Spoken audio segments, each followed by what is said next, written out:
Protected area as defined by the International Union for Conservation of Nature, IUCN, is a clearly defined geographical space recognized, dedicated and managed through legal or other effective means to achieve the long-term conservation of nature. Examples of protected land areas include nature reserves, wilderness areas, national parks and natural monuments. There are over 161,000 protected areas in the world, with more being added daily, representing between 10 to 15% of the world's land surface area, with 8,500 of such protected and conserved areas (P&CAs) currently in Africa and still counting.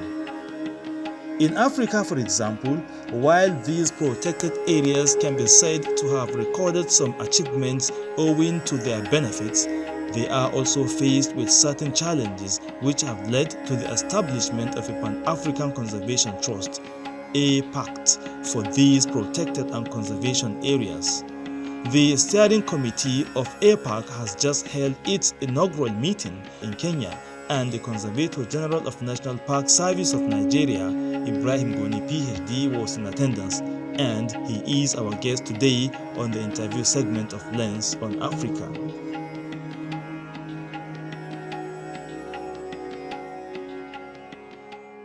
Protected areas and conservation in Africa. This is what we will be talking about. Now, to move the conversation forward is the Conservator General, National Park Services, Nigeria. His name is IBRAHIM MUSA GONI, PhD. It's a pleasure to have you on the show, sir. It's a pleasure. How are you? Very well. I was watching some of your interviews the other day when you were talking about the butterfly species that we have in Nigeria. Oh, that's interesting. That cannot be found anywhere else. Yes. It was quite fascinating. It's good to have you on the show, sir. It's a pleasure. So I'm going to ask you, why do we need conservation and protected areas in Africa? Wow. This is a very interesting question. Yes, sir. Because conservation areas and protected areas, Yes. they are the same thing. Okay. While protected areas just referred to as those areas designated as forest and game reserves, Okay. conservation areas are those areas designated as national parks. Oh, okay. Interesting. And the only difference is the governing authority. Oh, really? The conserved areas are managed by the country's legal highest competent authority. Okay. In the case of Nigeria, the federal government of Nigeria. Yeah.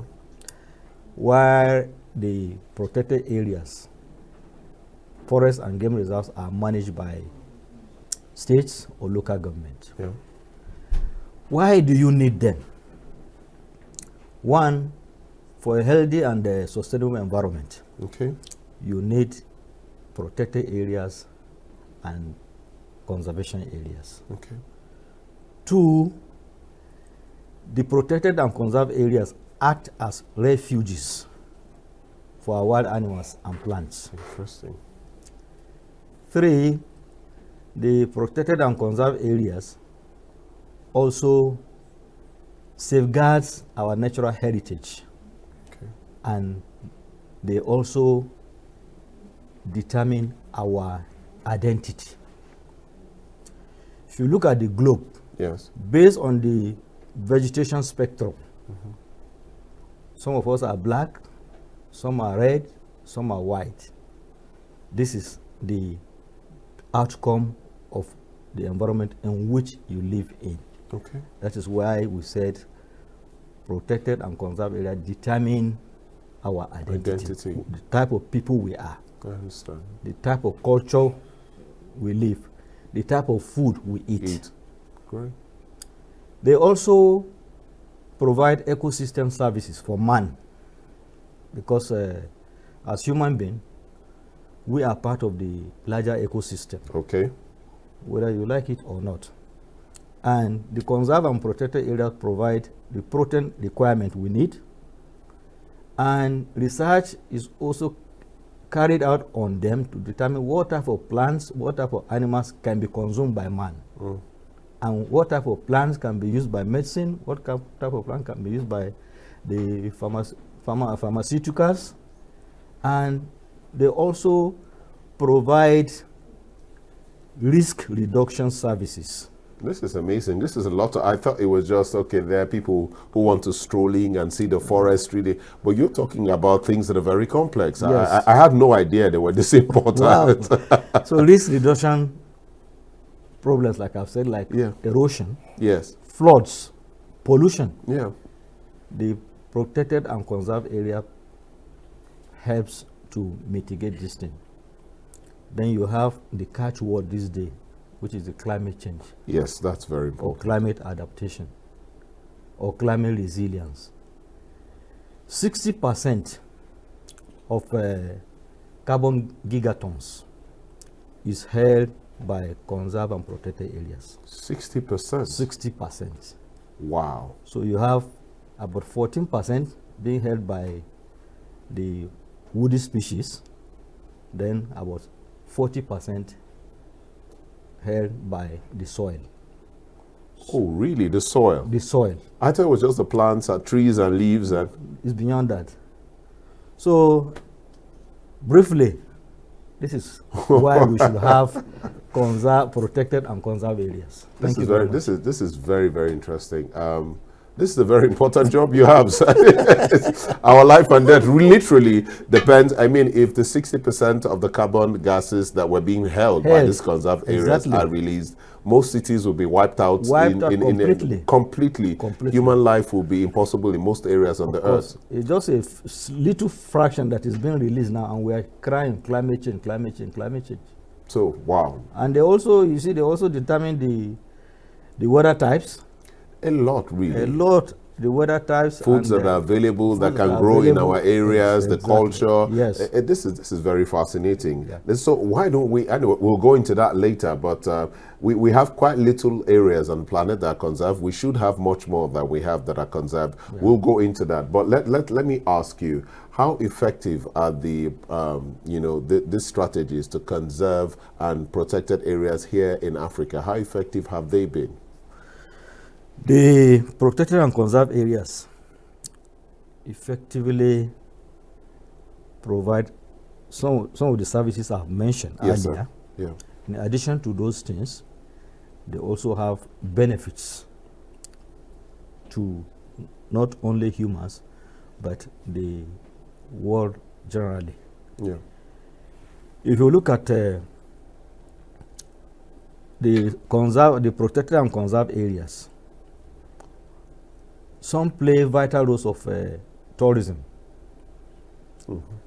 And in this case, you find out that countries like Kenya, South Africa, Tanzania depend solely, particularly in the area of their GDP, on services provided in the area of tourism.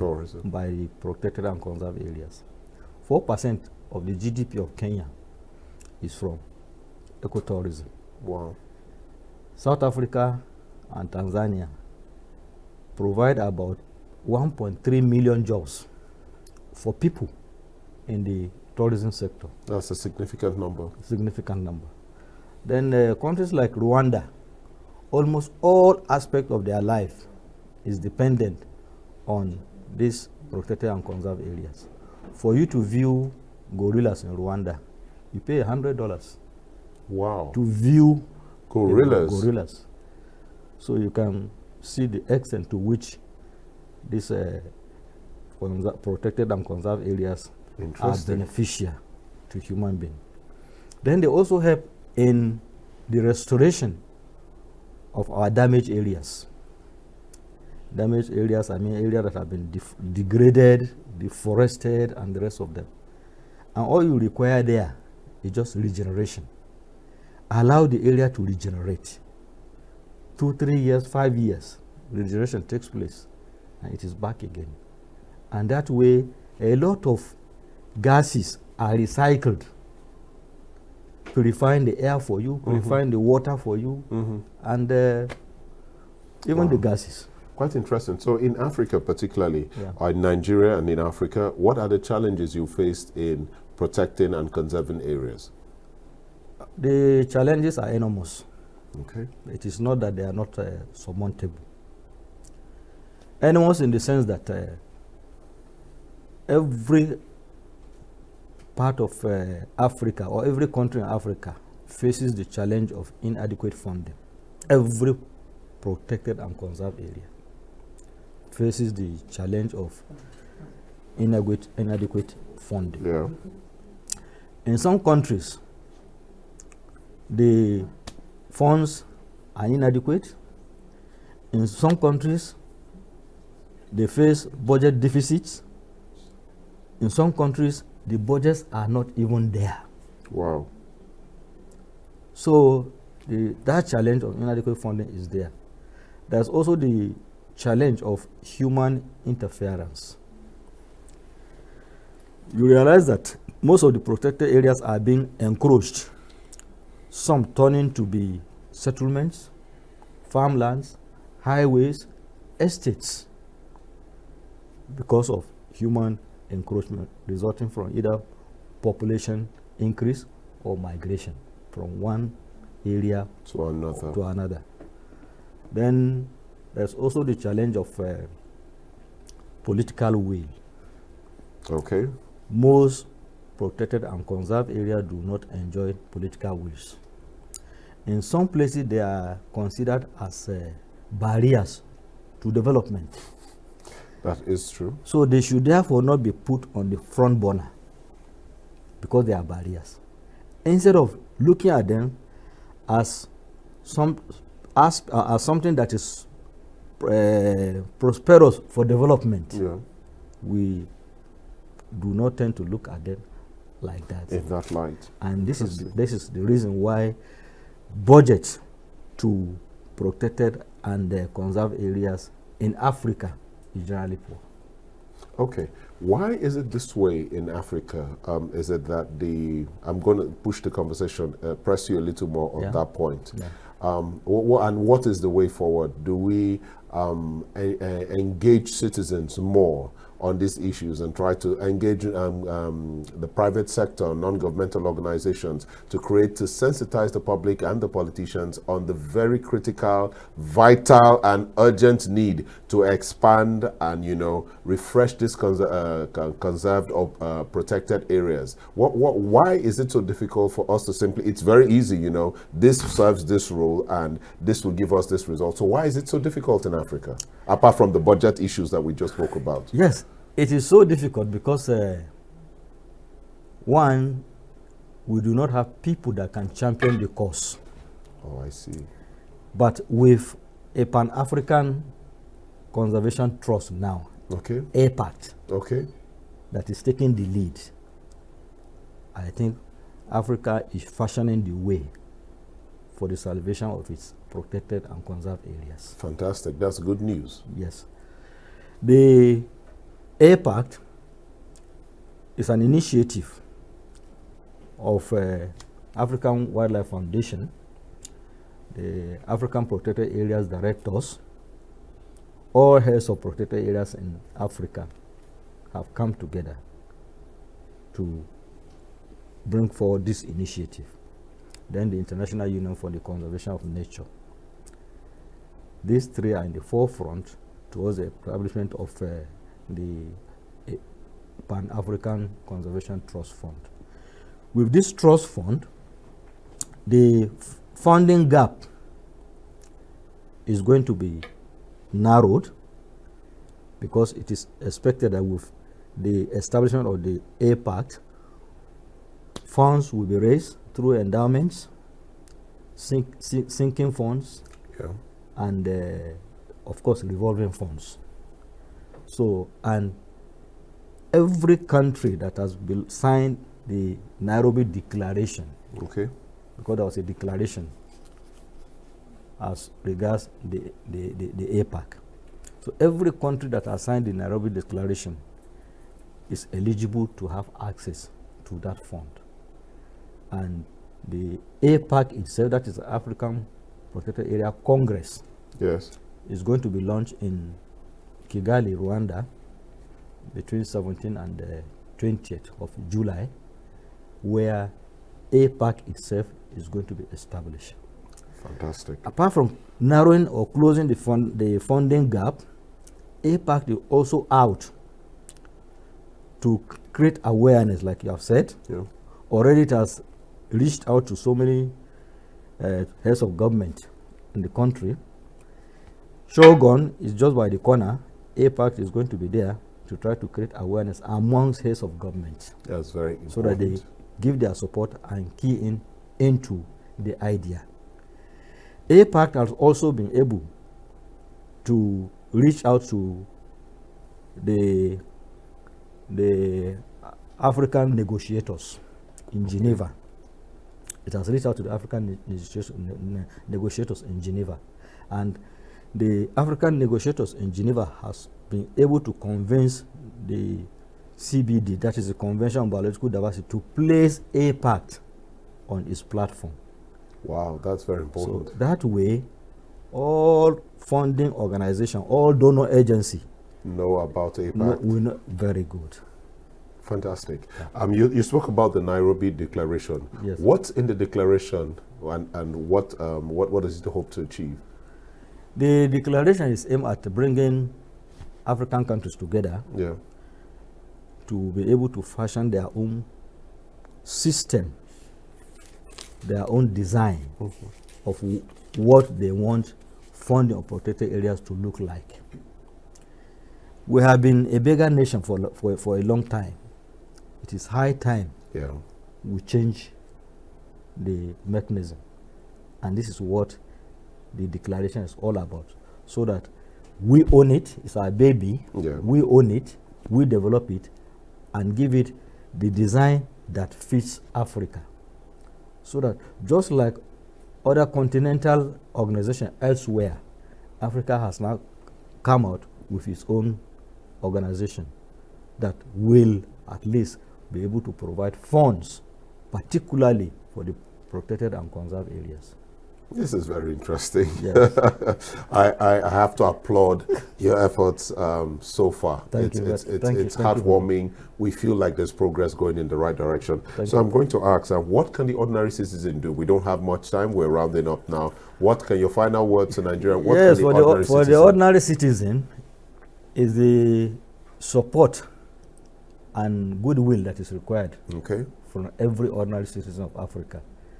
The support is for us to be able to convince our people and government to buy into this initiative, while we also leverage on the goodwill of the common man. That's fantastic. Thank you. That's fantastic. It's been good having you on the show. Thank you. You're very informed about your area, very grounded, and it's very enlightening. We hope to have you back, and we hope other media platforms will also have the pleasure of having you, so we can know more about it. I mean, just 60% alone, that I will take with me, and I will keep reciting it everywhere like a song. If something happens and that 60% is released, we're finished. And if we have no other incentive, gigatons. Yeah. I mean, we need to protect these areas. It's our heritage, it's our future. It's preserving our life at this moment, and I think we all need to get on board. We all have our social media accounts. I think you should, just over the past next 7 days, just write something about protected and conserved areas. Take a picture, say something that will build the momentum, and that will add to what's going on. Thank you very much, sir. It's been a pleasure indeed. Good to have you. It's a pleasure. Thank you.